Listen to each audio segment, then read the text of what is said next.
Bonjour les surfeurs quantiques, c'est Shadi sur Vajra Holistique et aujourd'hui je suis vraiment très contente d'être avec Jacques Salomé qui est un grand spécialiste de la communication dans les relations humaines. Bonjour Jacques. Bonjour à vous. Jacques, vous venez de publier un nouveau livre qui s'appelle Voyage au pays de l'amour. C'est un livre sur les relations amoureuses. Oui. Non seulement sur les relations amoureuses, mais justement comment vivre ce difficile passage de la rencontre amoureuse qui se vit au présent, avec des projets à court terme, à la relation de couple. Quand l'un ou l'autre dit, on voudrait aller plus loin et s'inscrire dans la durée. Et la plupart des couples échouent là-dessus, car ce qui préside à la rencontre amoureuse, attirance, désir, sentiment, affinité,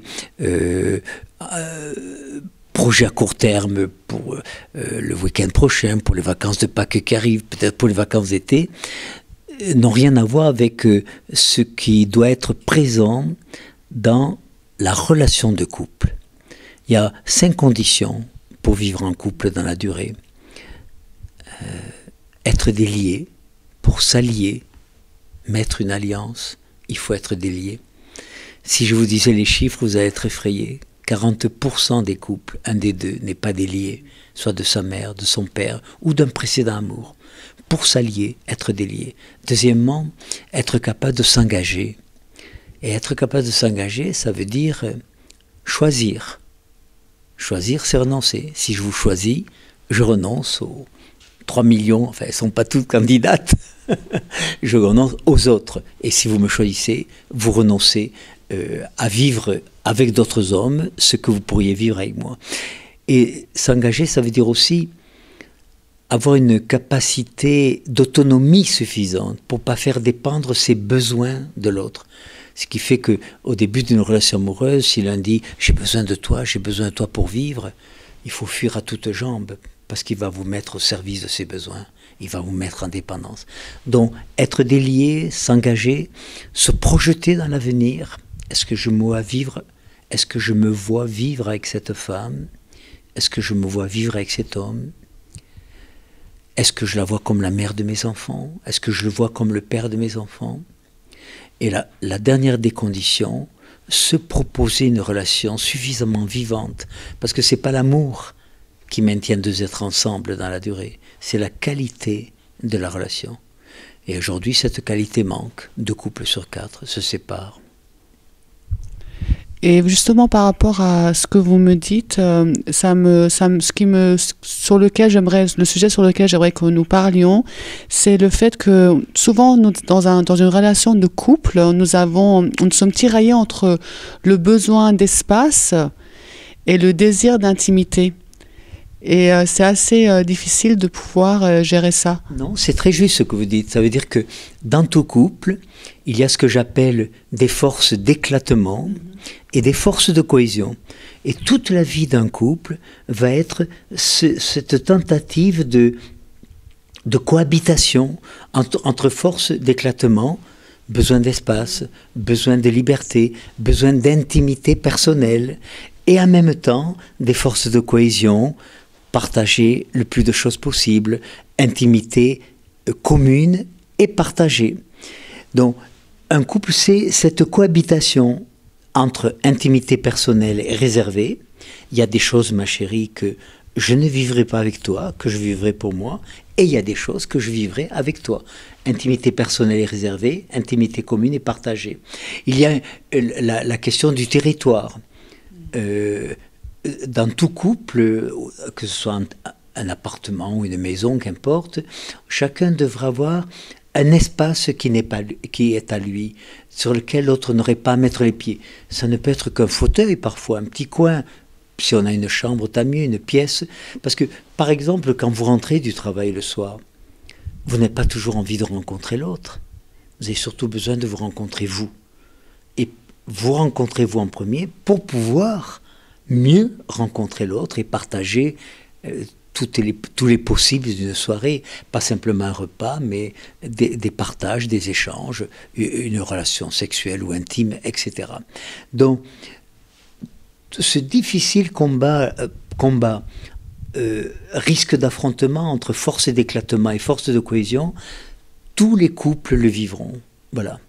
Et c'est à nous d'abord en parler. Moi, j'ai mis, par exemple, 12 ans avant de comprendre, 12 ans dans ma vie de couple, avant de comprendre que dans un week-end, j'avais besoin de 2 heures à moi. Vraiment 2 heures. Mais je disais, je vais acheter le journal. C'est au coin de la rue. Je revenais 2 heures après. Je disais, t'as mis longtemps. Elle aussi, elle avait besoin, par exemple, elle prenait un bain, elle installait des parfums, une petite planchette pour lire. Et si je voulais rentrer dans la baignoire avec elle, elle dit, ah non, non, c'est mon temps d'intimité. C'est un de nos besoins fondamentaux, le besoin d'intimité. Donc, besoin de se rencontrer, de s'isoler, besoin d'intimité personnelle et aussi besoin de partage, d'amplification, de rencontrer le meilleur de soi pour éventuellement rencontrer le meilleur de l'autre. Également dans une relation amoureuse, souvent quand j'ai quelque chose de sensible à dire dans ma relation, alors ou je vais le dire avec les mauvais mots au mauvais moment, ou alors, et là bien sûr il y a confrontation, il y a dispute parce que l'autre ne comprend pas ce que je veux dire, ou alors je vais pas le dire, je vais pas oser le dire, et là je suis face à ma propre frustration. Alors, vous savez, j'ai 77 ans, j'ai écrit 64 livres, dont j'ai un passionné de relations humaines, dont j'ai inventé ce que j'appelle des règles d'hygiène relationnelle. Et le couple est le creuset, le lieu idéal pour mettre en application, le couple et plus tard la famille, quand on a des enfants, pour mettre en application ces règles d'hygiène relationnelle. Et il y en a une que j'enseigne qui est vitale pour le couple, c'est apprendre à demander, à donner, à recevoir, à refuser. Si je vous disais que jusqu'à l'âge de 36 ans, je ne savais pas demander et je ne savais pas dire non, donc je privilégiais le donner, le recevoir, je donnais, j'ai tout fait l'autre. Je l'ai tout fait par tout ce que je voulais donner. Imaginez un tonneau de 200 litres qui veut remplir une bouteille d'1 litre. C'était moi le tonneau, je la noyais. Et au niveau de recevoir, j'étais une véritable poubelle, je recevais n'importe quoi. Je ne savais pas demander parce que, je vais faire sourire ceux qui m'écoutent, parce que j'étais dans cette croyance, plus fréquente qu'on ne le croit chez beaucoup d'hommes, que si tu m'aimais vraiment, ma chérie, tu devrais entendre mes demandes sans que je les fasse. C'est de la folie, ça. Le soir, j'étais comme ça dans le lit, et ça voulait dire, tu vois pas que j'ai envie de faire l'amour? C'est curieux, ça lui donnait pas envie. Ce qui faisait, ma chérie, qu'ensuite je te reprochais de jamais entendre les demandes que je te faisais pas. Donc, si nous respectons cela, alors donc si je vous demande par exemple de m'écouter, au niveau du recevoir, c'est à vous de vous positionner en me disant, écoute, je sens que c'est important pour toi peut-être de parler, mais tu risques de ne pas avoir mon écoute, parce que je ne suis pas disponible. Ça, c'est très important. Donc, ça marche. C'est moi qui demande une écoute. C'est vous qui allez me la donner, votre écoute, ou recevoir ce que j'ai à vous dire. Vous avez à vous définir clairement. Et un des pièges du couple, c'est qu'on a peur de faire de la peine, de faire mal, d'être moins aimé, ou d'être vu comme égoïste. Et alors, on va faire semblant d'écouter. Au bout d'un moment, on en a ras-le-bol, etc. Et on a une pseudo-écoute où on va rejeter, on va déclencher des réactions. Donc, si on respecte, voyez-vous, ces 4 règles d'hygiène relationnelle. Au niveau du refuser, par exemple, je ne savais pas refuser. Donc, vous avez une idée des faux oui que j'ai dit à ma blonde, qui était brune, pendant des années. Aujourd'hui, j'ai appris à dire non. Et paradoxalement, c'est ça qui m'a appris à dire des vrais oui, qui m'engageaient. Donc, respecter ces 4 balises, ces 4 points de repère. Ma grand-mère disait, à défaut de père, il vaut mieux avoir des repères. Apprendre à demander, ça veut dire prendre le risque de la réponse de l'autre, parce qu'autrement, ce n'est pas une demande, c'est une exigence. Apprendre à donner, comme dirait ma fille, gratos, sans contrepartie. Apprendre à recevoir le bon et à remettre chez l'autre ce qui n'est pas bon pour nous, les messages toxiques qui sont fréquents dans le couple, et apprendre à dire non. Avec cette précision, de dire, c'est pas à toi que je dis non, c'est à ta demande. Par exemple, un des malentendus du couple, la rencontre sexuelle. Un a un désir, l'autre n'a pas le même. Quand tous les deux ont des désirs en réciprocité, c'est formidable, c'est la fête des corps. Mais parfois, un a du désir et l'autre n'a pas le même désir.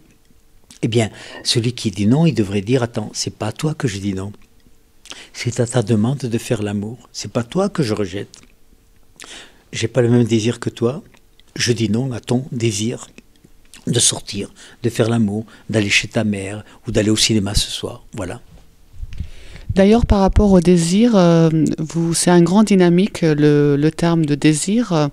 Et on mélange un peu le fait de désirer l'autre et de passer à l'acte. Tout à fait. Et c'est là d'où vient l'infidélité, c'est deux choses complètement différentes. C'est un des cancers de la relation. Alors là aussi, une règle d'hygiène relationnelle, je reviens toujours sur ce mot que j'enseigne, c'est il ne faut pas confondre le désir vers l'autre et le désir, vous voyez mon mouvement, sur l'autre. J'ai le désir de faire l'amour avec ma partenaire, ça c'est formidable. Là où ça se complique, c'est quand je voudrais que tu aies envie de faire l'amour avec moi. Vous voyez le mouvement, ça c'est un désir terroriste.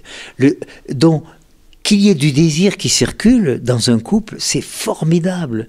D'ailleurs, c'est le signe que nous sommes vivants ou que la relation est vivante. Parce que le jour où il n'y a pas de désir dans une relation, c'est que la relation est stérilisée, elle est dévitalisée. Donc, mais ne pas confondre désir vers et désir sur.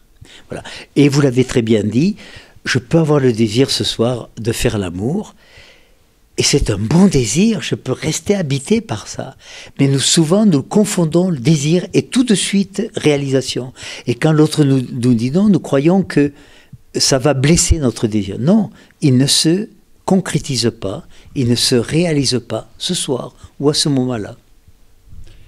Également, pour pouvoir vraiment aimer, la première condition, c'est de s'aimer, d'avoir un véritable amour envers soi-même. Je vois que vous m'avez lu parce que c'est ce que je tente d'enseigner. Si je ne m'aime pas, je serai dans le besoin d'être aimé. Ça, c'est une règle fondamentale. C'est les parents qui devraient apprendre ça à leurs enfants. Le plus beau cadeau qu'on peut faire à un enfant, c'est pas tant de l'aimer que de lui apprendre à s'aimer. Parce que s'il ne s'aime pas, il sera sans arrêt dans le besoin d'être aimé. Et il dira « je t'aime », et ça veut dire, vous voyez, aime-moi. Vous voyez mon geste, je vous tire à moi, j'essaie de vous posséder. Et c'est ce qui explique d'ailleurs que beaucoup de relations amoureuses vont échouer. Non pas par manque d'amour, contrairement à ce qu'on croit, mais par une qualité de la relation qui n'est pas présente. On propose des relations de possessivité, des relations de contrôle. Voilà. Donc, premier enjeu, apprendre à s'aimer. Ce qui fait d'ailleurs que chaque fois qu'on parle amour, on devrait ajouter un qualificatif. En fait, on devait parler du don d'amour. Voilà. Et pour que je donne de l'amour à l'autre, encore faut-il que j'en ai à moi. J'ai 77 ans. Il a été écrit des millions de livres sur l'amour. Toute la littérature tourne autour de l'amour. Mais voilà où j'en suis, moi, aujourd'hui. La meilleure image qui me permet de comprendre qu'est-ce que c'est que l'amour, c'est l'image musicale. Moi, je crois que l'amour est d'ordre vibratoire. Si je suis un amour, comme disaient les Québécois avec vous, ça veut dire que j'ai un amour en moi qui vibre dans votre direction et pas dans une autre. Et pas dans une autre. Et bien sûr, nous attendons la réciprocité. Cet amour qui vibre dans votre direction, quelque part, j'attends que vous ayez également une vibration chez vous qui vibre de préférence dans ma direction. Et quand ces deux amours, c'est pour ça que je pense que l'image musicale est celle qui permet certainement d'expliquer au plus près ce que peut être l'amour.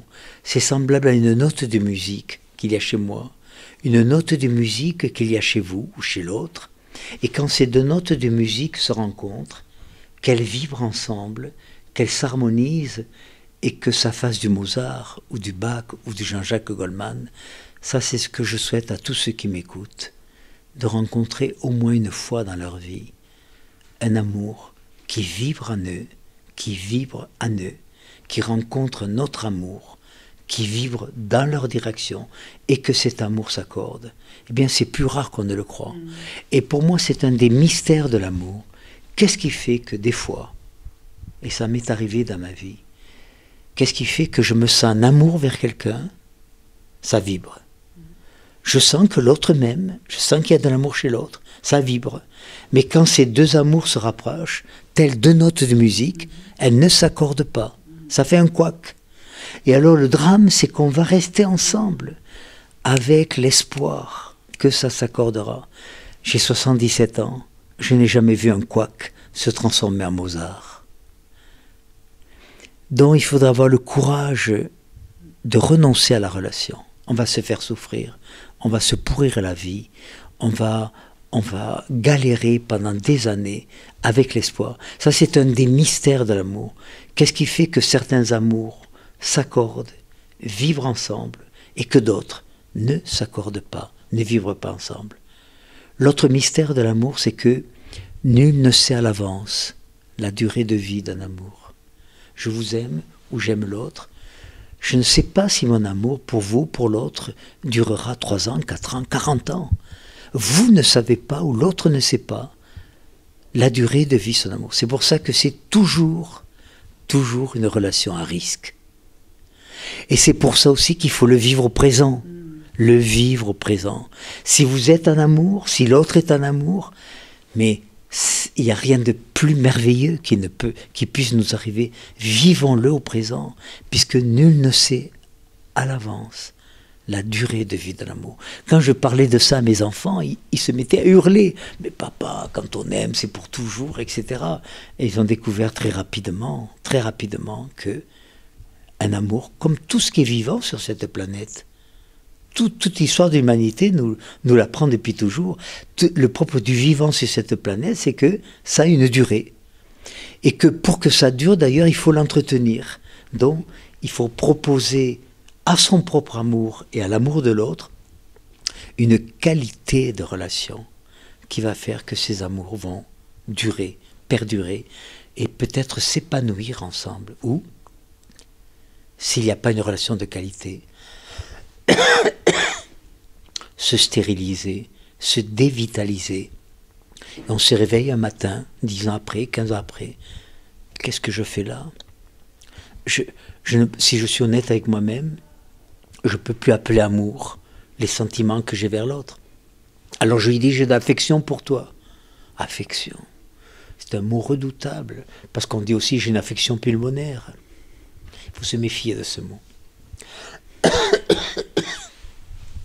Merci beaucoup, Jacques. C'était vraiment un plaisir de vous avoir avec nous. Merci les surfeurs quantiques de nous avoir suivis sur Vajra Holistique et à très très bientôt. Au revoir.